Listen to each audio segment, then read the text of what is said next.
The Wind in the Willows by Kenneth Grahame.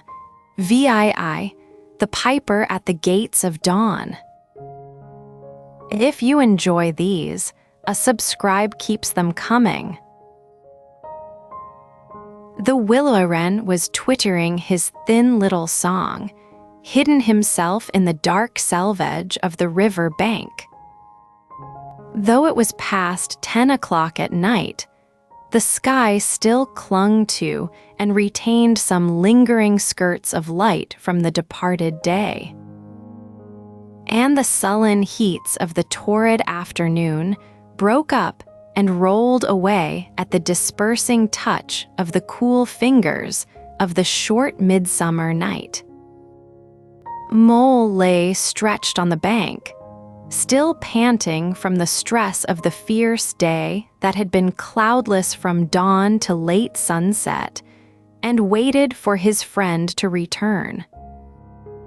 He had been on the river with some companions, leaving the water rat-free to keep an engagement of long standing with Otter. And he had come back to find the house dark and deserted, and no sign of Rat, who was doubtless keeping it up late with his old comrade. It was still too hot to think of staying indoors, so he lay on some cool dock leaves and thought over the past day and its doings, and how very good they all had been. The rat's light footfall was presently heard approaching over the parched grass. Torrid, characterized by intense emotion. "Oh, the blessed coolness," he said, and sat down, gazing thoughtfully into the river, silent and preoccupied. "You stayed to supper, of course," said the mole presently. "Simply had to," said the rat.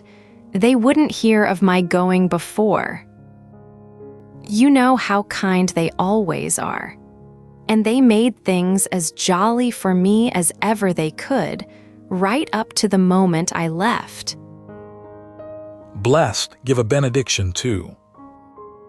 But I felt a brute all the time, as it was clear to me they were very unhappy, though they tried to hide it. Mole, I'm afraid they're in trouble. Little Portly is missing again, and you know what a lot his father thinks of him, though he never says much about it. "What, that child?" said the mole lightly. "Well, suppose he is, why worry about it? He's always straying off and getting lost and turning up again. He's so adventurous. But no harm ever happens to him." Adventurous, willing to undertake or seeking out new and daring enterprises. Everybody hereabouts knows him and likes him, just as they do old Otter, and you may be sure some animal or other will come across him and bring him back again all right. Why, we've found him ourselves, miles from home and quite self-possessed and cheerful. "Yes, but this time it's more serious," said the rat gravely. "He's been missing for some days now, and the otters have hunted everywhere, high and low, without finding the slightest trace. And they've asked every animal, too, for miles around, and no one knows anything about him. Otter's evidently more anxious than he'll admit. I got out of him that young Portly hasn't learnt to swim very well yet, and I can see he's thinking of the weir." Weir, a low dam built across a stream to raise its level or divert its flow. There's a lot of water coming down still, considering the time of the year, and the place always had a fascination for the child. And then there are, well, traps and things, you know. Otter's not the fellow to be nervous about any son of his before it's time. And now he is nervous. When I left, he came out with me, said he wanted some air, and talked about stretching his legs. But I could see it wasn't that, so I drew him out and pumped him and got it all from him at last. Fascination, the state of being intensely interested. He was going to spend the night watching by the ford. You know, the place where the old ford used to be in bygone days before they built the bridge. I know it well, said the mole. But why should Otter choose to watch there? Well, it seems that it was there he gave Portly his first swimming lesson, continued the rat. From that shallow, gravelly spit near the bank. And it was there he used to teach him fishing, and there young Portly caught his first fish, of which he was so very proud. The child loved the spot, and Otter thinks that if he came wandering back from wherever he is, if he is anywhere by this time, poor little chap, he might make for the ford he was so fond of. Or if he came across it, he'd remember it well, and stop there and play, perhaps. Gravelly, abounding in small stones. So Otter goes there every night and watches, on the chance, just on the chance. They were silent for a time, both thinking of the same thing, the lonely. Heartsore animal, crouched by the ford, watching and waiting, the long night through on the chance. Well, well, said the rat presently, I suppose we ought to be thinking about turning in. But he never offered to move. Rat, said the mole, I simply can't go and turn in and go to sleep and do nothing, even though there doesn't seem to be anything to be done. We'll get the boat out and paddle upstream. The moon will be up in an hour or so, and then we will search as well as we can. Anyhow, it will be better than going to bed and doing nothing. Just what I was thinking myself, said the rat. It's not the sort of night for bed anyhow, and daybreak is not so very far off, and then we may pick up some news of him from early risers as we go along. They got the boat out, and the rat took the sculls, paddling with caution. Risers, a person who rises. Out in midstream, there was a clear, narrow track that faintly reflected the sky, but wherever shadows fell on the water from bank, bush or tree, they were as solid to all appearance as the banks themselves, and the mole had to steer with judgment accordingly.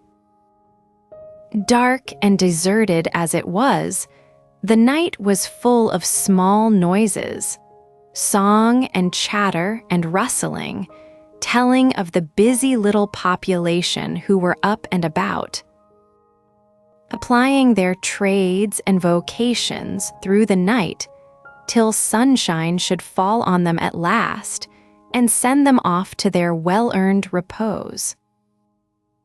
The water's own noises, too, were more apparent than by day, its gurglings and cloops more unexpected and near at hand. And constantly they started at what seemed a sudden clear call from an actual articulate voice. The line of the horizon was clear and hard against the sky, and in one particular quarter, it showed black against a silvery climbing phosphorescence that grew and grew. At last, over the rim of the waiting earth, the moon lifted with slow majesty till it swung clear of the horizon and rode off, free of moorings. and once more they began to see surfaces, meadows widespread, and quiet gardens, and the river itself from bank to bank, all softly disclosed, all washed clean of mystery and terror, all radiant again as by day, but with a difference that was tremendous. Their old haunts greeted them again in other raiment, as if they had slipped away and put on this pure new apparel and come quietly back, smiling as they shyly waited to see if they would be recognized again under it. Phosphorescence, a fluorescence that persists after the bombarding radiation has ceased. Fastening their boat to a willow, the friends landed in this silent, silver kingdom and patiently explored the hedges, the hollow trees, the runnels and their little culverts, the ditches and dry waterways. Embarking again and crossing over, they worked their way up the stream in this manner, while the moon, serene and detached in a cloudless sky, did what she could, though so far off, to help them in their quest, till her hour came and she sank earthwards reluctantly and left them, and mystery once more held field and river. Then a change began slowly to declare itself. The horizon became clearer, field and tree came more into sight, and somehow with a different look. The mystery began to drop away from them. A bird piped suddenly and was still, and a light breeze sprang up and set the reeds and bulrushes rustling. Rat, who was in the stern of the boat while Mole sculled, sat up suddenly and listened with a passionate intentness. Intentness, the quality of being intent and concentrated. Mole, who with gentle strokes was just keeping the boat moving while he scanned the banks with care, looked at him with curiosity. "It's gone," sighed the rat, sinking back in his seat again. So beautiful and strange and new. Since it was to end so soon, I almost wish I had never heard it. For it has roused a longing in me that is pain, and nothing seems worthwhile but just to hear that sound once more and go on listening to it forever. There it is again, he cried, alert once more. Scan, the act of scanning. Entranced, he was silent for a long space, spellbound. "Now it passes on and I begin to lose it," he said presently. "Oh, Mole, the beauty of it, the merry bubble and joy, the thin, clear, happy call of the distant piping. Such music I never dreamed of, and the call in it is stronger even than the music is sweet. For the music and the call must be for us." The Mole, greatly wondering, obeyed.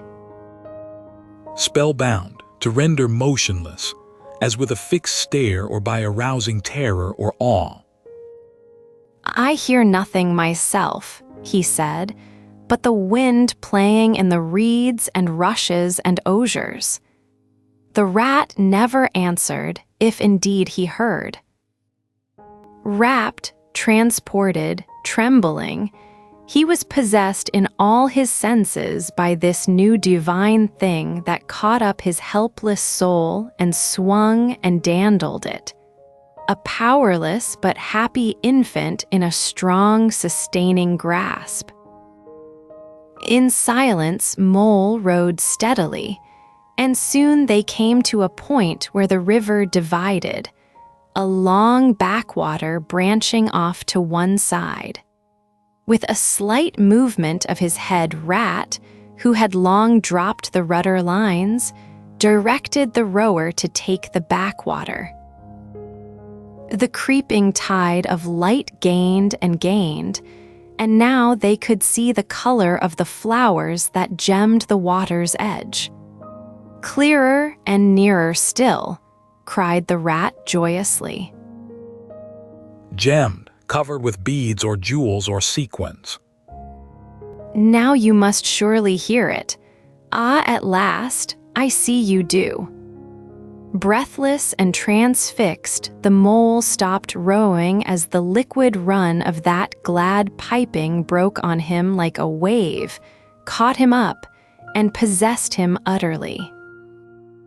He saw the tears on his comrade's cheeks, and bowed his head and understood. For a space they hung there, brushed by the purple loose strife that fringed the bank. Then the clear, imperious summons that marched hand in hand with the intoxicating melody imposed its will on Mole, and mechanically he bent to his oars again. And the light grew steadily stronger, but no birds sang as they were wont to do at the approach of dawn. And but for the heavenly music, all was marvelously still. On either side of them, as they glided onwards, the rich meadow grass seemed that morning of a freshness and a greenness unsurpassable. Unsurpassable, not to be exceeded. Never had they noticed the roses so vivid, the willow herb so riotous, the meadowsweet so odorous and pervading. Then the murmur of the approaching weir began to hold the air, and they felt a consciousness that they were nearing the end, whatever it might be, that surely awaited their expedition. A wide half-circle of foam and glinting lights and shining shoulders of green water. The great weir closed the backwater from bank to bank, troubled all the quiet surface with twirling eddies and floating foam streaks, and deadened all other sounds with its solemn and soothing rumble. In midmost of the stream, embraced in the weir's shimmering arm spread, a small island lay anchored, fringed close with willow and silver birch and alder.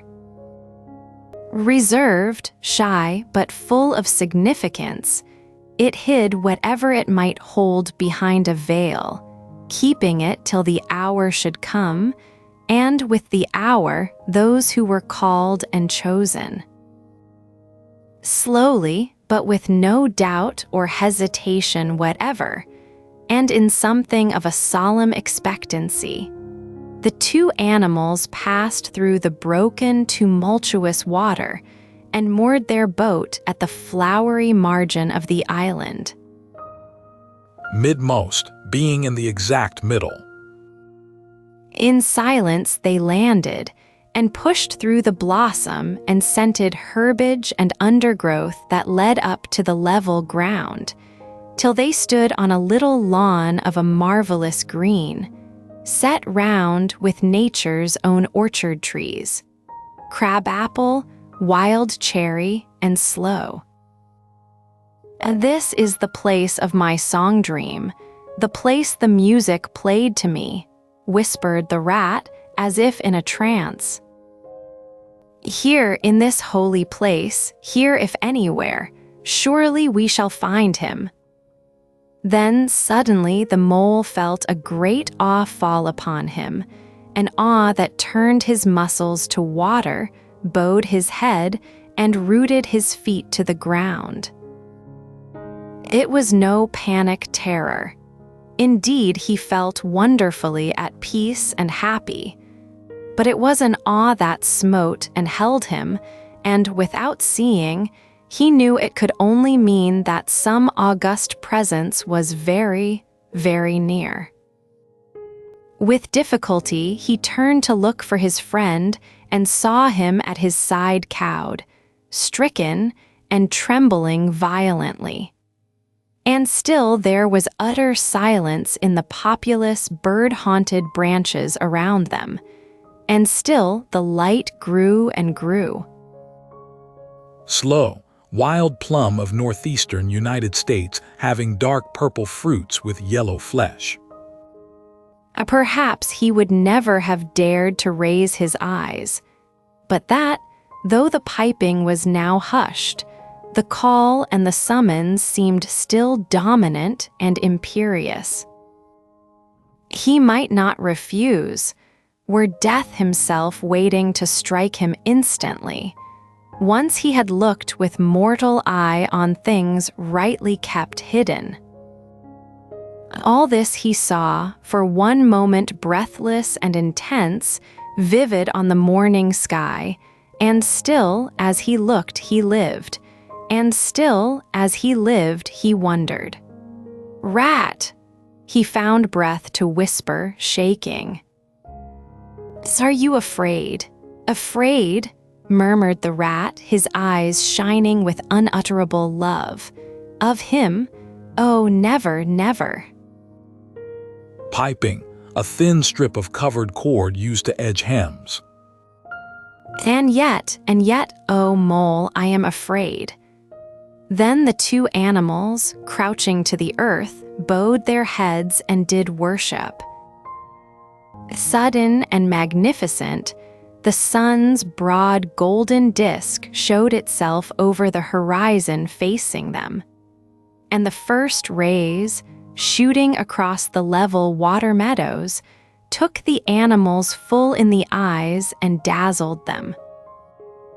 When they were able to look once more, the vision had vanished, and the air was full of the carol of birds that hailed the dawn.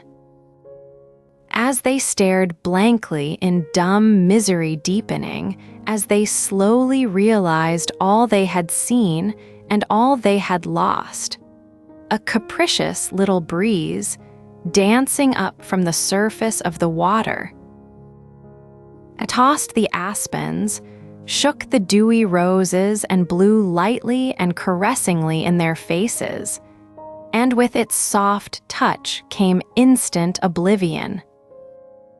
For this is the last best gift that the kindly demigod is careful to bestow on those to whom he has revealed himself in their helping, the gift of forgetfulness.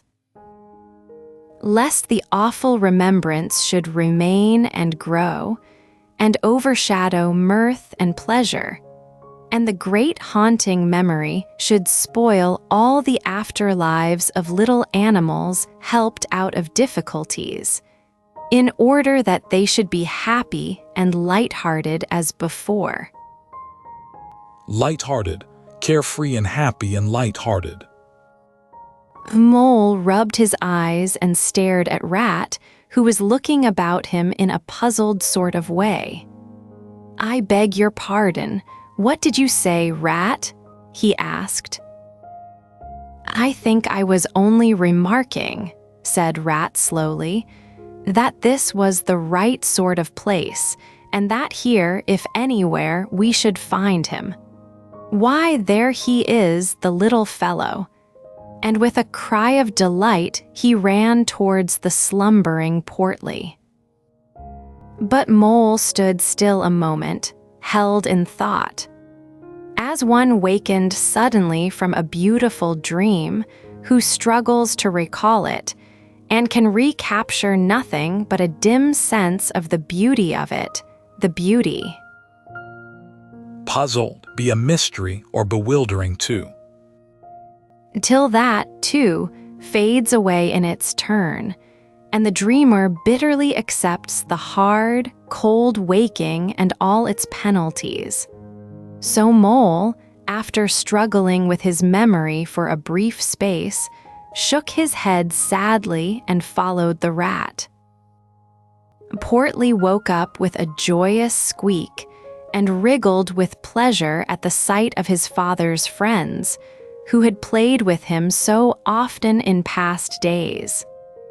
In a moment, however, His face grew blank, and he fell to hunting round in a circle with pleading whine.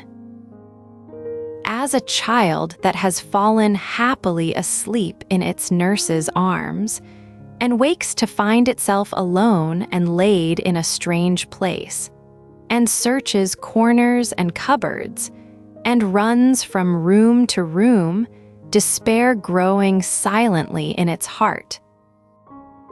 Even so Portly searched the island and searched, dogged and unwearying, till at last the black moment came for giving it up, and sitting down and crying bitterly.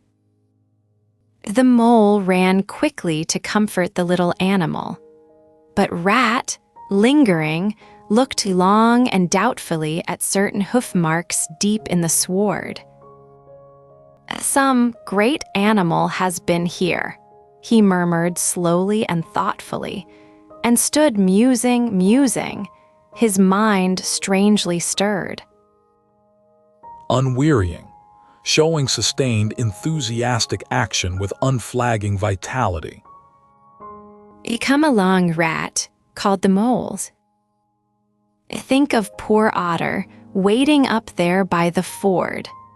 Portly had soon been comforted by the promise of a treat, a jaunt on the river in Mr. Rat's real boat. And the two animals conducted him to the water's side, placed him securely between them in the bottom of the boat, and paddled off down the backwater. The sun was fully up by now, and hot on them, birds sang lustily and without restraint, and flowers smiled and nodded from either bank. But somehow, so thought the animals, with less of richness and blaze of color than they seemed to remember seeing quite recently somewhere. They wondered where. The main river reached again. They turned the boat's head upstream, towards the point where they knew their friend was keeping his lonely vigil. As they drew near the familiar ford, the mole took the boat in to the bank, and they lifted Portly out and set him on his legs on the tow path, gave him his marching orders and a friendly farewell pat on the back, and shoved out into midstream. They watched the little animal as he waddled along the path contentedly and with importance, watched him till they saw his muzzle suddenly lift and his waddle break into a clumsy amble as he quickened his pace with shrill whines and wriggles of recognition. Upstream, in the direction against the stream's current. Looking up the river, they could see Otter start up, tense and rigid, from out of the shallows where he crouched in dumb patience, and could hear his amazed and joyous bark as he bounded up through the osiers onto the path. Then the mole, with a strong pull on one oar, swung the boat round and let the full stream bear them down again whither it would, their quest now happily ended. "I feel strangely tired, Rat," said the mole, leaning wearily over his oars as the boat drifted.